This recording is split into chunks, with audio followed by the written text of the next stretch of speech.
One is to run secret wars, the covert action that's written and talked about so much, like what's happening in Nicaragua today from Honduras. Another thing is to disseminate propaganda to influence people's minds. John, was this sort of thing practiced in Vietnam? Oh, endlessly. A massive propaganda effort in Vietnam in the 50s and in the 60s, including the 1,000 books that were published, several hundred in English, that were also propaganda books, sponsored by the CIA. Give some money to a writer, write this book for us, write anything you want, but on these matters, make sure, you know, you have this line. Writers in this country, Sure. books sold and distributed in this country? Sure, yeah. English language books, meaning an American audience as a target, on the subject of Vietnam and the history of Vietnam and the history of Marxism and supporting the domino theory, etc. The church committee, when they found this out, demanded that they be given the titles so that the university libraries could at least go and stamp inside Central Intelligence Agency's version of history. And the CIA refused because it's been commissioned to protect its sources and methods, and the sources would be the authors who wrote these false propaganda books, some of whom are now distinguished scholars and journalists. So you planted a story in the Washington Post by bringing a man from abroad. You had no difficulty, got right past the editor with it? Yeah. Is this common? Is it easy? It's easier than you would think, yes, yes. If I planted a piece of information with a reporter, I would ordinarily then try to create an environment in which he could not check the information. I would go to the British ambassador and brief him on the disinformation I had just given the reporter. So when the reporter wanted to cross-check what I'd told him with, say, the British ambassador, New Zealand ambassador, or what have you, he would get false confirmation, the same message coming back at him, and he'd say, aha, I've got proof that Frank Snepp told me the truth, when in fact, what he'd gotten was simply an echo of what I'd given him in the first place, via the British ambassador or other of our friendly diplomatic contacts. We pumped just dozens of stories about Cuban atrocities, Cuban rapists.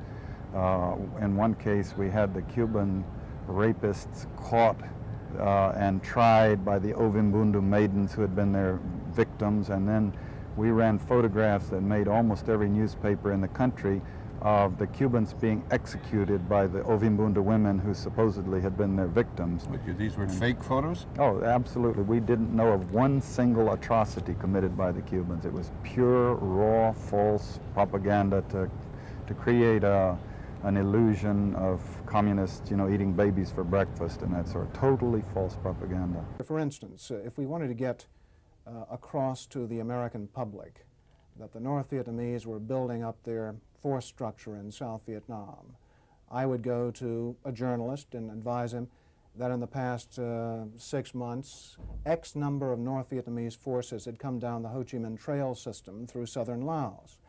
Now, there is no way a journalist can check that information.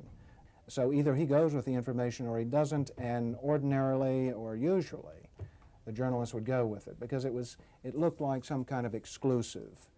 And I would say our percentage planning that kind of data was 70 to 80%. The correspondents we targeted were those who had terrific influence, the most respected journalists in Saigon, like Robert Chaplin of the New Yorker magazine, Kai's Beach of the Los Angeles Times from time to time, and also he worked for the Chicago Daily News. Bud Merrick of U.S. News and World Report, Malcolm Brown of the New York Times, even Maynard Parker of Newsweek magazine. We would go after these gentlemen. I would be directed to cultivate them, to spend time with them at the Caravel Hotel or the Continental Hotel, to socialize with them, and slowly but surely to try to gain their confidence by dolloping out valid information, information which was true. And then I would drop into a conversation the data that we wanted to get across, which might not be true.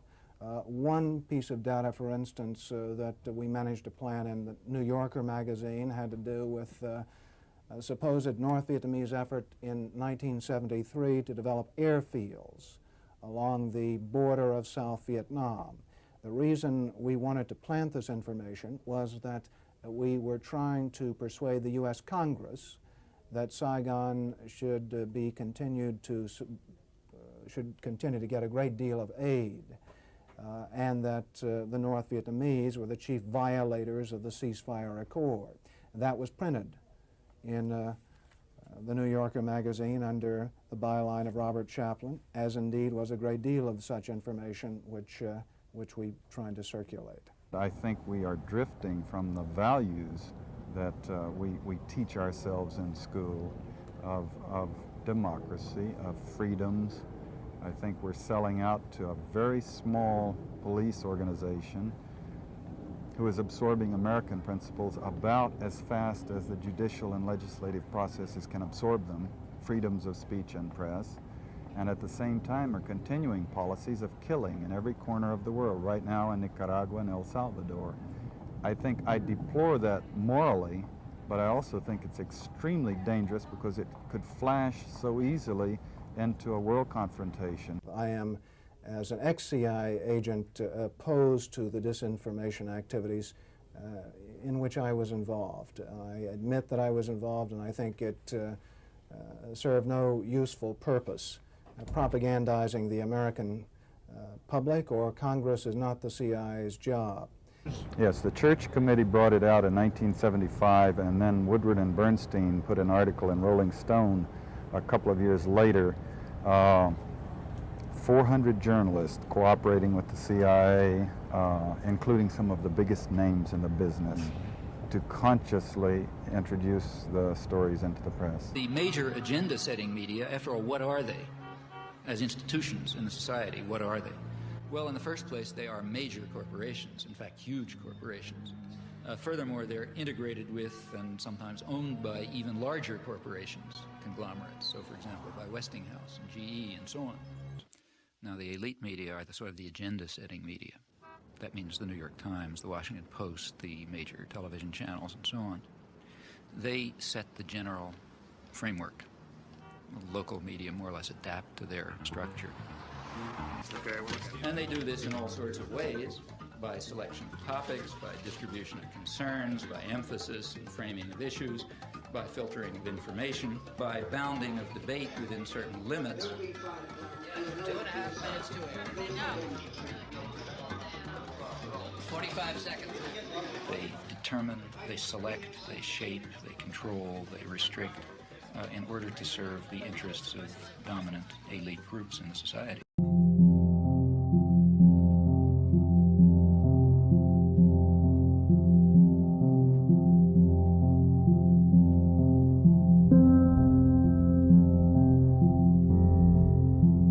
There's no question about the fact that Mockingbird is real.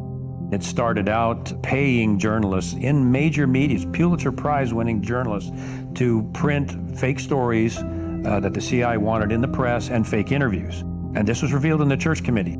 Do you have any people being paid by the CIA who are contributing to a major circulation American journal? We do have people who submit pieces to American journals. And of course, then the CIA destroyed the rest of the files, which is what they do. George H.W. Bush came out and finally made the statement about Mockingbird. Well, we're going to officially stop the Mockingbird program. The CIA will no longer pay journalists to write stories. From now on, the program is voluntary, which means Mockingbird continues today. When's the last time you've seen a mainstream media outlet do a serious investigative report on the actions of the CIA? There's a reason for that. This would mean that the CIA could manipulate the news in the United States by channeling it through some foreign country. And we're looking at that very carefully. You say that continues today? Well, I would think probably for a reporter it would continue today, but because of all of the revelations of the period of the 1970s, it seems to me that a reporter's got to be much more circumspect in doing it now, or he runs the risk of at least being looked at with considerable disfavor by the public. I think you've got to be much more careful about it. platforms to push their own personal bias and agenda to control exactly what people think. And this is extremely dangerous to our democracy. This is extremely dangerous to our democracy. This is extremely dangerous to our democracy. This is extremely dangerous to our democracy. This is extremely dangerous to our democracy. This is extremely dangerous to our democracy. This is extremely dangerous to our democracy. This is extremely dangerous to our democracy. There is something about the way the CIA has been functioning that is casting a shadow on our historic position of freedom, and I feel we need to correct it.